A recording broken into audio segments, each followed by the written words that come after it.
Good afternoon, everybody, and welcome back to Automotive JT. Today, I wanted to talk about the Jeep Gladiator's auxiliary battery. If you weren't aware, the Jeep Gladiator, much like, I don't know, the Mercedes, has two batteries. You have the big old main battery sitting on top, and then down below that, underneath the fuse panel, of all places, you have an auxiliary battery. And the problem with it is that it does sit below the fuse panels, so there's two ways to remove it.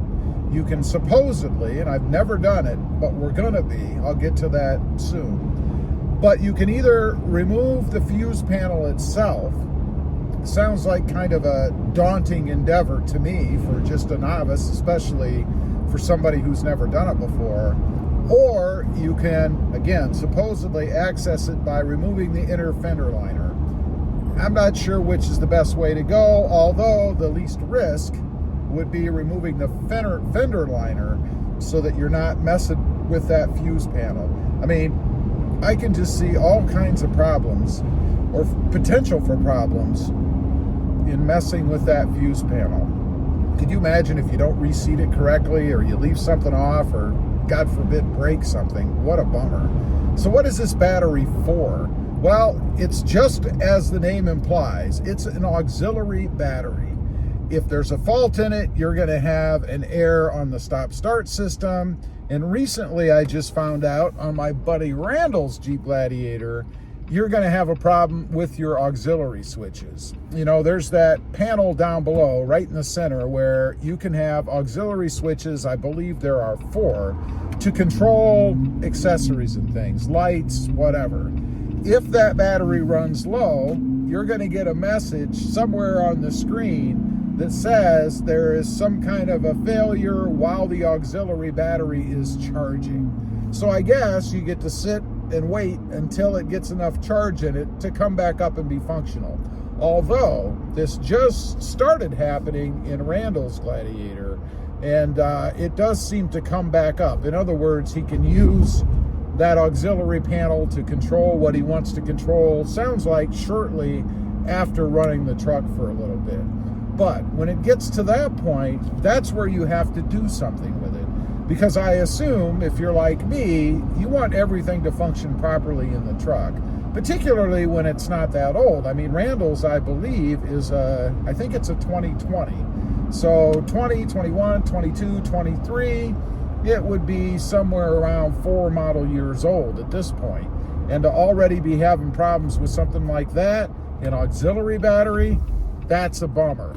So we are going to replace that, actually, probably, maybe already done by the time this video comes out, we'll see. But we're gonna try to access that. He has told me that he's gonna try to pick up the auxiliary batteries somewhere like O'Reilly's or one of the auto parts stores.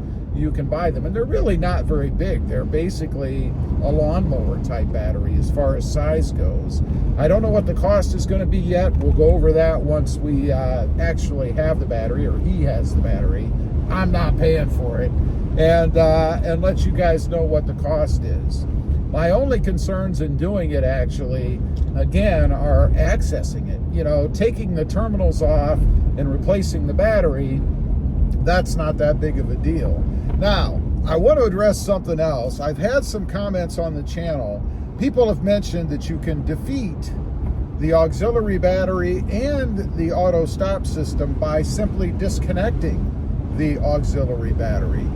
I don't know if that works. I've had people say that it does. One of my big concerns with doing that, other than functionality, of course, is that I'm going to get error messages on the screen. Now, I have been told that there aren't any error messages. I find that hard to believe, that you can eliminate part of the system and the system doesn't know you've done it and doesn't give you any codes or messages telling you that it's not functioning, particularly since it is, or seems to be, an integral part of the system. I don't know. So it's a bummer to me that we even have this. I mean, there are plenty of other cars and trucks out there that have the stop-start system, that have demands for auxiliary connections, lighting, and things like that. that don't have that, as far as I'm aware. Maybe they've snuck one in somewhere, but I'm guessing they're probably running off of the main battery. They would have to be, right? I mean, if you're going to have a system that is battery dependent, then you've got to have a battery. And if you don't have the auxiliary, it must be the main battery. That, of course, might require a larger battery, and maybe that's why Jeep has decided to go with this auxiliary setup. I've got to think that in the future, given all the problems that they've had with this system, that they're going to do away with that auxiliary battery component. It just doesn't make a lot of sense to me.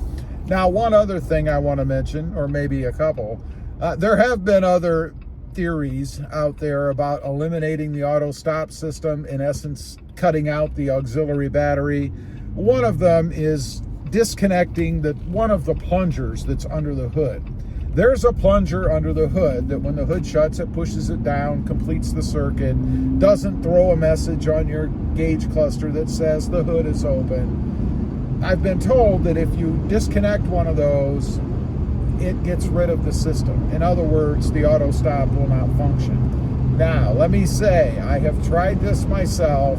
I didn't find that it did eliminate the system. The only thing that it did was throw a message on my screen telling me that my hood was open because I did not have the plungers depressed. I did try both of them. I disconnected them. Actually, I think I just pulled them out of the holders they're in and laid them down below, in essence disconnecting them. I did it both ways now that I think about it. I had done that, I laid them down, and then I also disconnected it all together, thinking that the system might still be getting some sort of feedback from them, letting them know that they're still there but just not working. And the same result. It did not eliminate the auto stop system. It only gave me that error message. I don't know of any good way to do it. Now, there is an auto stop eliminator product out there. I believe it's called Auto Stop Eliminator, that you can connect in under the dash. I had tried that on my first Jeep Gladiator, and periodically I would get messages on the screen that the system was not functioning. Now, I don't know if it's just coincidence that the system wasn't functioning because it was a bad system in that Gladiator, it never did work, or it was because the truck itself was recognizing that the auto stop had been messed with, deleted, whatever, and was telling me that the system was not working. Now, I suppose if you can live with that message on your screen, some people I've heard put a piece of black electrical tape over it so they never see it. I'm not doing that. But if you can live with the message on your screen and something like that works, hey, more power to you. It's just not for me. It's not the right fix. Anyway, I just wanted to get on and let you guys know we do have an upcoming video. It's going to be replacing that battery. Should be interesting to see. And if you have trouble in your Gladiator in the future, might save you a little money in the form of service fees or labor if you need to do it yourself.